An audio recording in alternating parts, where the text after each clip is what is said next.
Bien le bonjour, moi c'est DeWatSquid et dans cette série de tutoriels tu apprendras la programmation en batch en commençant par les bases et en finissant par la création d'un simple jeu vidéo. Je tiens à rappeler que toutes les ressources présentes dans cette vidéo sont disponibles en commentaire. Commençons par les bases du batch pour ce premier épisode. Le batch est un langage de programmation introduit avec MS-DOS dans les années 1980 et qui a évolué avec les différentes versions de Windows. Comparé à d'autres langages de programmation plus modernes,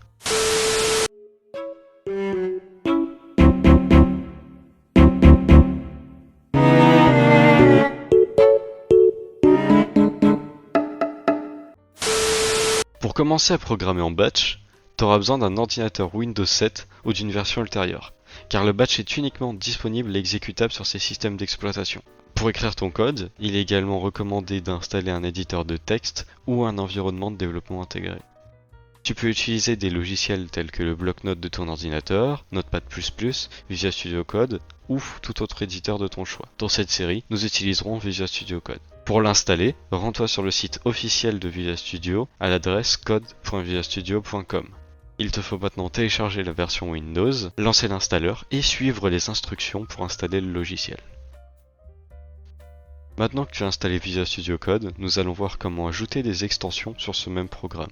Les extensions sont des modules complémentaires qui ajoutent des fonctionnalités supplémentaires à l'éditeur de code.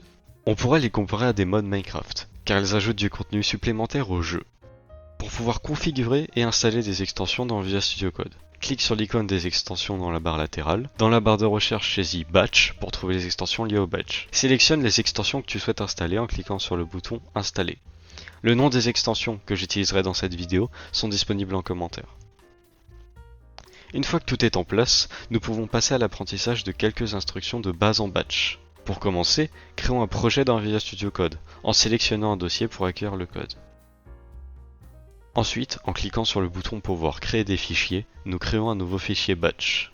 N'oublie pas de donner à ton fichier une extension en .bat ou .cmd pour qu'il soit exécutable. Pour ma part, je l'appellerai main.bat. L'une des premières instructions que nous allons voir est la commande echo. Elle te permet d'afficher du texte dans la console. Pour cela, il suffit d'écrire la commande echo suivie du texte à afficher. Voici donc un exemple de code pour afficher un message Hello World en batch. Si tu exécutes ce code en cliquant sur le triangle d'exécution en haut à droite, tu pourras observer que la console se lance et que notre message s'affiche. Cependant, le chemin d'accès du fichier s'affiche également. Pour remédier à cela, il suffit d'écrire @echo off au début du programme.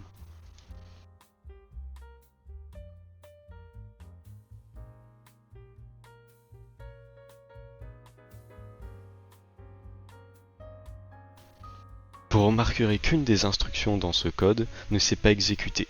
Il s'agit de la commande rem qui vous permet d'entrer des commentaires et de décrire certaines portions de votre code. Toutes lignes commençant donc par la commande rem seront ignorées. Par ailleurs, il nous est possible d'afficher plusieurs messages à la suite en faisant un retour à la ligne.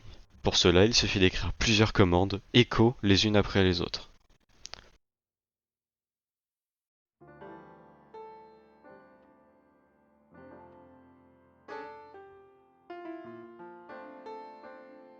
Pour afficher une ligne vide ou sauter une ligne lors de l'affichage des messages dans la console, tu peux écrire echo avec un point collé à la commande. Cette instruction te permet de faire un saut de ligne dans l'affichage des messages.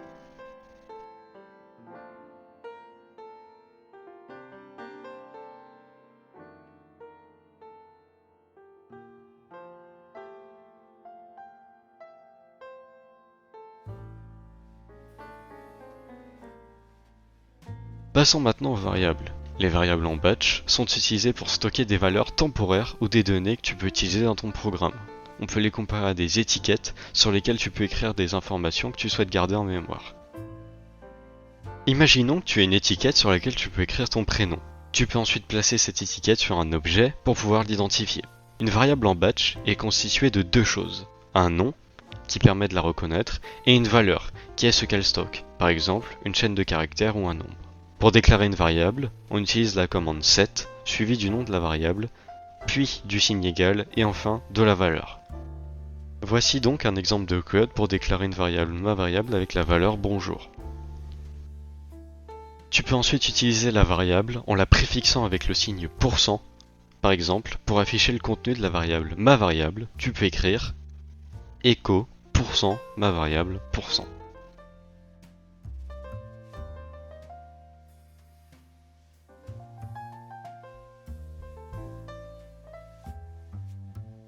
Comme pour echo, tu peux définir plusieurs variables dans un même programme, à condition qu'elles n'aient pas le même nom. Dans le cas contraire, la variable sera redéfinie et tu changeras sa valeur.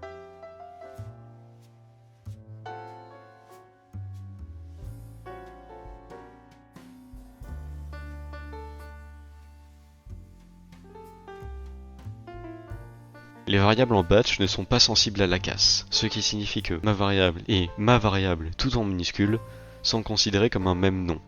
Elles ne peuvent pas non plus contenir de caractères spéciaux, tels qu'un point d'exclamation, des traits d'union, des espaces, etc. Pour créer une variable, il est recommandé d'utiliser soit des tirets du bas pour séparer les mots, soit de mettre en majuscule chaque mot pour les identifier. Il existe également deux autres types de variables couramment utilisées en batch. Les variables définies à l'aide de la commande set/a et les variables définies à l'aide de la commande set/p. La commande set/a est utilisée pour effectuer des opérations arithmétiques. Elle permet donc d'effectuer des opérations mathématiques. Dans cet exemple, nous définissons les variables a et b avec les valeurs de 5 et 2 respectivement. Ensuite, nous utilisons la commande set/a pour ajouter les valeurs de a et b et stocker le résultat dans la variable c. Enfin, nous utilisons la commande echo pour afficher la valeur de la variable c, qui est donc 7. La commande set/p est utilisée pour demander à l'utilisateur d'entrer une valeur, puis stocke cette valeur dans une variable. Dans cet exemple, nous utilisons la commande set/p pour demander à l'utilisateur d'entrer son nom. La valeur entrée par l'utilisateur est ensuite stockée dans la variable name. Et enfin, nous utilisons la commande echo pour afficher la valeur de cette même variable.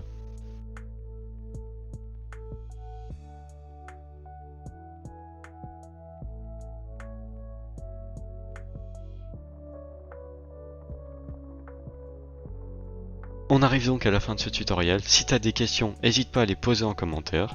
Pour t'entraîner sur les notions présentes dans cette vidéo, tu peux faire cet exercice dont la réponse sera donnée au prochain épisode. En tout cas, c'était DewaSquid, Talk Things.